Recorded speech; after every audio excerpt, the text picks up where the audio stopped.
بسم اللہ الرحمن الرحیم۔ یہ ریڈیو قطر ہے۔ اب آپ محمود احمد سے خبریں سنیے۔ ابتدا میں پیش خدمت ہیں اہم خبروں کی سرخیاں۔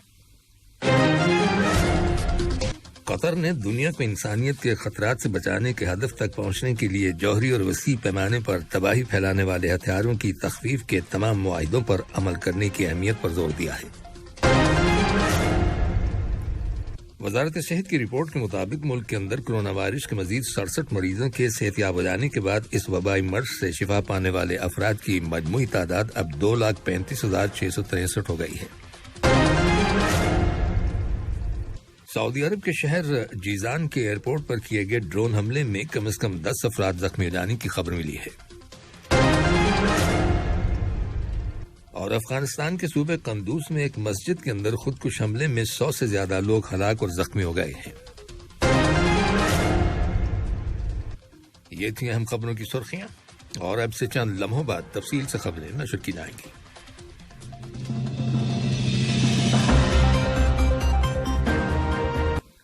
لیجیے اب آپ تفصیل سے خبریں سنیے۔ قطر نے دنیا کو انسانیت کے خطرات سے بچانے کے ہدف تک پہنچنے کے لیے جوہری اور وسیع پیمانے پر تباہی پھیلانے والے ہتھیاروں کی تخفیف کے تمام معاہدوں پر عمل کرنے کی اہمیت پر زور دیا ہے۔ قطر نے اس خواہش کا بھی اظہار کیا ہے کہ تمام ممالک عالمی امن اور سلامتی کے حصول کے لیے ان معاہدوں میں شامل ہوں تاکہ آنے والی نسلوں اور ماحولیاتی نظام کو اس طرح کے ہتھیاروں کے پھیلاؤ کے خطرے سے محفوظ بنایا جا سکے۔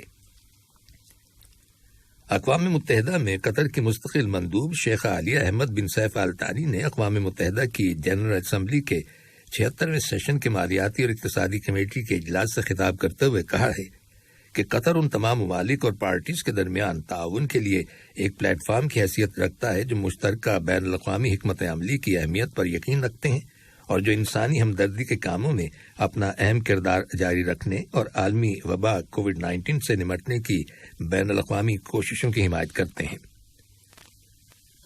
کووڈ-19 وبا پر قابو پانے کے لیے قطر نے $140 ملین سے زیادہ رقم کنٹریبیوٹ کی ہے، جبکہ قطر نے صحت کی عالمی تنظیم WHO کو اس کے کووڈ-19 سے متعلق ورک پروگرام کو آرگنائز کرنے کے لیے الگ سے $10 ملین دیے ہیں۔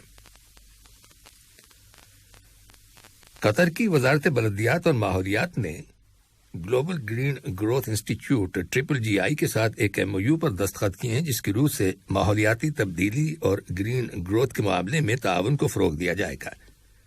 مذکورہ معاہدے پر وزیر بلدیات اور ماحولیات اور قائم مقام وزیر مملکت برائے امور کابینہ عبداللہ بن عبدالعزیز بن ترکی السبعی اور GGI کے پریزیڈنٹ بان کی مون نے دستخط کیے۔ کل جمہوریہ سربیا کے صدارتی محل میں صدر الیگزینڈر ویوک سے قطر کے سفیر فارس بن رومی النوئمی نے ملاقات کی، جس کے دوران دونوں ملکوں کے تعلقات زیر بحث آئے اور مختلف شعبوں میں ان تعلقات کو فروغ دینے کے وسائل کے علاوہ باہمی دلچسپی کے علاقائی اور بین الاقوامی معاملات کے بارے میں تبادلہ خیال کیا گیا۔ وزارت صحت کی رپورٹ کے مطابق ملک کے اندر کرونا وائرس کے 72 نئے کیسز رجسٹر کیے گئے ہیں، جن میں سے 45 کا تعلق مقیم لوگوں سے ہے، جبکہ 27 کیسز کا تعلق ان مسافروں سے ہے جو حال ہی میں بیرون ملک سے دوحہ آئے ہیں۔ اسی دوران میں کرونا وائرس کے مزید 67 مریضوں کے صحت یاب ہو جانے کی تصدیق کی گئی ہے، جس کے بعد اس وبائی مرض سے شفا پانے والے افراد کی مجموعی تعداد اب 2,35,363 ہو گئی ہے۔ ادھر قومی سطح پر کووڈ-19 ویکسینیشن پروگرام کے تحت اس پروگرام کے آغاز سے لے کر اب تک ویکسین کی 4,07,48,753 ڈوزز لوگوں کو لگائی جا چکی ہیں، اور یوں ملک کی کل آبادی کے 82.5% لوگ ویکسین کی دونوں ڈوزز لے چکے ہیں۔ وزارت داخلہ میں متعلقہ اتھارٹیز نے ملک کے اندر کرونا وائرس کے پھیلاؤ کی روک تھام کے لیے حفاظتی اور احتیاطی تدابیر پر عمل نہ کرنے کی وجہ سے 135 افراد کو گرفتار کرنے کے بعد انہیں پبلک پراسیکیوشن کے حوالے کر دیا ہے۔ ان میں سے 132 افراد کو ان جگہوں پر ماسک استعمال نہ کرنے کی وجہ سے حراست میں لیا گیا ہے جہاں اس کا استعمال لازمی ہے۔ ایک شخص کو اپنے سیل فون میں اعتراض ایپ انسٹال نہ کرنے کی وجہ سے اور 2 افراد کو کرنٹین ریکوائرمنٹ کی خلاف ورزی کرنے کی بنا پر حراست میں لیا گیا ہے۔ وزارت داخلہ نے عوام سے ایک بار پھر اپیل کی ہے کہ وہ اپنی اور دوسروں کی حفاظت اور صحت و سلامتی کو یقینی بنانے کے لیے احتیاطی تدابیر پر سنجیدگی سے عمل جاری رکھیں۔ یہ خبریں ریڈیو قطر سے نشر کی جا رہی ہیں۔ اقوام متحدہ کے سیکریٹری جنرل انٹونیو گٹرس نے عالمی برادری سے $8 بلین کے فنڈز مہیا کرنے کا مطالبہ کیا ہے تاکہ کووڈ-19 ویکسین کی پوری دنیا میں منصفانہ تقسیم کے عمل کو یقینی بنایا جا سکے اور تمام ممالک کو اس وبائی مرض سے چھٹکارا حاصل کرنے میں مدد دی جا سکے، جس کی وجہ سے اب تک عالمی سطح پر 50 لاکھ سے زیادہ لوگ ہلاک ہو گئے ہیں۔ صحت کی عالمی تنظیم WHO کی نگرانی میں ایک نئی عالمی ویکسینیشن حکمت عملی شروع کرنے کے لیے منعقد کی گئی ایک تقریب سے خطاب کرتے ہوئے انٹونیو گٹرس نے کہا کہ ویکسینیشن کی غیر مساوی تقسیم خطرناک ہے، کیونکہ اس طرز عمل سے وائرس کی نئی شکلیں جنم لے سکتی ہیں اور یہ مزید اموات کا باعث بن سکتی ہے۔ یمن کی سرحد کے قریب واقع سعودی عرب کے شہر جزان کے ہوائی اڈے پر کیے گئے حملے میں کم از کم 10 افراد زخمی ہو جانے کی خبر ملی ہے۔ سعودی عرب کی پریس ایجنسی SPA کا کہنا ہے کہ کل رات اس حملے میں کنگ عبداللہ ایئرپورٹ کو نشانہ بنایا گیا۔ SPA نے مزید بتایا ہے کہ یہ ایک ڈرون حملہ تھا جس کے نتیجے میں زخمی ہونے والوں میں 6 سعودی شہری، 3 بنگلہ دیشی اور 1 سوڈانی شامل ہیں۔ کسی گروپ نے فوری طور پر اس حملے کی ذمہ داری قبول کرنے کا اعلان نہیں کیا، تاہم سعودی ٹارگٹس کو نشانہ بنانے کا الزام یمن کے حوثی جنگجوؤں پر عائد کیا جاتا ہے۔ عراق میں پارلیمانی الیکشنز کے لیے قبل از وقت ووٹنگ کا سلسلہ شروع ہو گیا ہے۔ سیکیورٹی فورسز کے افراد، قیدی اور اندرون ملک بے گھر لوگ کل اتوار کے روز ووٹ ڈالیں گے۔ پارلیمنٹ کی کل 329 نشستیں ہیں۔ کہا جا رہا ہے کہ بہت سے ووٹرز ووٹنگ میں حصہ نہیں لیں گے کیونکہ وہ ملک میں بدعنوانی اور غیر مؤثر حکمرانی کی وجہ سے سخت ناراض ہیں، اور ان کا کہنا ہے کہ موجودہ حکومت عراق کے 40 ملین لوگوں کے مطالبات اور خواہشات کو پورا کرنے میں ناکام رہی ہے۔ 60% ووٹرز کی عمریں 25 سال سے کم ہیں۔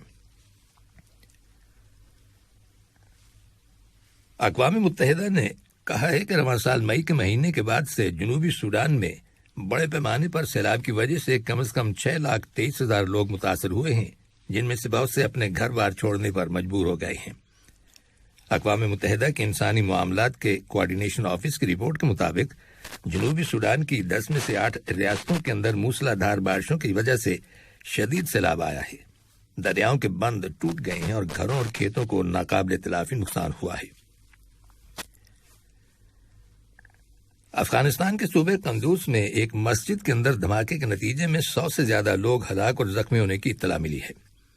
رائٹرز خبر رساں ایجنسی کی رپورٹ کے مطابق یہ دھماکہ اہل تشیع کی مسجد میں جمعے کی نماز کے دوران ہوا۔ رپورٹس کے مطابق ابتدائی طور پر 20 ہلاک شدگان کی باڈیز اور 90 زخمی افراد کو ہاسپٹل منتقل کیا گیا۔ رپورٹس کے مطابق دھماکے میں مزید اموات بھی ہوئی ہیں اور ہلاک شدگان کو دیگر ہاسپٹلز میں منتقل کیا گیا ہے۔ افغانستان سے متعلق اقوام متحدہ کے مشن کا کہنا ہے کہ 100 افراد کے ہلاک اور زخمی ہونے کی اطلاعات ملی ہیں۔ یاد رہے کہ گزشتہ ایک ہفتے میں یہ تیسرا ہلاکت خیز حملہ ہے جس میں کسی مذہبی جگہ کو نشانہ بنایا گیا ہے۔ دہشت گرد اور شدت پسند کالعدم تنظیم داعش نے کابل میں گزشتہ اتوار کے روز ایک مسجد کے باہر ہونے والے دھماکے کی ذمہ داری قبول کی تھی، جس کے بعد خوست میں ایک مدرسے کو نشانہ بنایا گیا تھا۔ داعش نے اس حالیہ حملے کی ذمہ داری قبول کی ہے۔ بتایا گیا ہے کہ یہ ایک خودکش حملہ تھا۔ جاپان کے نئے وزیر اعظم فومیو کشیدا نے اپنا عہدہ سنبھالنے کے بعد کل چین کے صدر شی جن پنگ کے ساتھ ٹیلی فون پر بات چیت کے دوران دونوں ملکوں کے تعلقات اور معاملات کے بارے میں تبادلہ خیال کیا۔ انہوں نے چینی صدر کو مشورہ دیا کہ آپس کے اختلافات کو مذاکرات کے ذریعے دور کرنے کی کوشش کی جانی چاہیے۔ صدر شی نے بھی وزیر اعظم کشیدا سے کہا ہے کہ چین اور جاپان دونوں کو متحرک ہو کر مذاکرات کے ذریعے معاشی پالیسی کے روابط کو مضبوط اور علاقائی تعاون کو فروغ دینا ہوگا۔ نائجیریا کی سیکیورٹی فورسز نے ملک کے شمال مغرب میں واقع گھنے جنگلات میں کرمنل گینگز کے کیمپس پر چھاپوں کے دوران اغوا شدہ تقریباً 200 افراد کو بازیاب کرا لیا ہے۔ ڈاکوؤں نے ان لوگوں کو ریاست زمفار سے اغوا کیا تھا۔ اور کھیلوں سے متعلق ایک خبر، قطر کی میزبانی میں متحدہ عرب امارات، عراق، شام، ایران، لبنان اور فلسطین کی شرکت کے ساتھ اور قطر کی رگبی، ہاکی اور کرکٹ فیڈریشن QRHCF کے زیر اہتمام ویسٹ ایشیا رگبی چیمپئن شپ 2021 مقابلے کل سے اسپائر فاؤنڈیشن میں شروع ہو گئے ہیں، اور فیفا نے کووڈ-19 وبائی مرض کی وجہ سے درپیش چیلنجز کے پیش نظر کلب ورلڈ کپ کو اگلے سال 2022 کے آغاز تک ملتوی کر دیا ہے۔ یہ ایونٹ اب جنوری یا فروری 2022 میں منعقد ہوگا۔ آخر میں اہم خبروں کی سرخیاں ایک بار پھر سن لیجیے۔ قطر نے دنیا کو انسانیت کے خطرات سے بچانے کے ہدف تک پہنچنے کے لیے جوہری اور وسیع پیمانے پر تباہی پھیلانے والے ہتھیاروں کی تخفیف کے تمام معاہدوں پر عمل کرنے کی اہمیت پر زور دیا ہے۔ وزارت صحت کی رپورٹ کے مطابق ملک کے اندر کرونا وائرس کے مزید 67 مریضوں کے صحت یاب ہو جانے کے بعد اس وبائی مرض سے شفا پانے والے افراد کی مجموعی تعداد اب 2,35,663 ہو گئی ہے۔ سعودی عرب کے شہر جیزان کے ایئرپورٹ پر کیے گئے ڈرون حملے میں کم از کم 10 افراد زخمی ہو جانے کی خبر ملی ہے۔ اور افغانستان کے صوبے قندوز میں ایک مسجد کے اندر خودکش حملے میں 100 سے زیادہ لوگ ہلاک اور زخمی ہو گئے ہیں۔ ریڈیو قطر سے آج کا خبروں کا پہلا بلیٹن ختم ہوا۔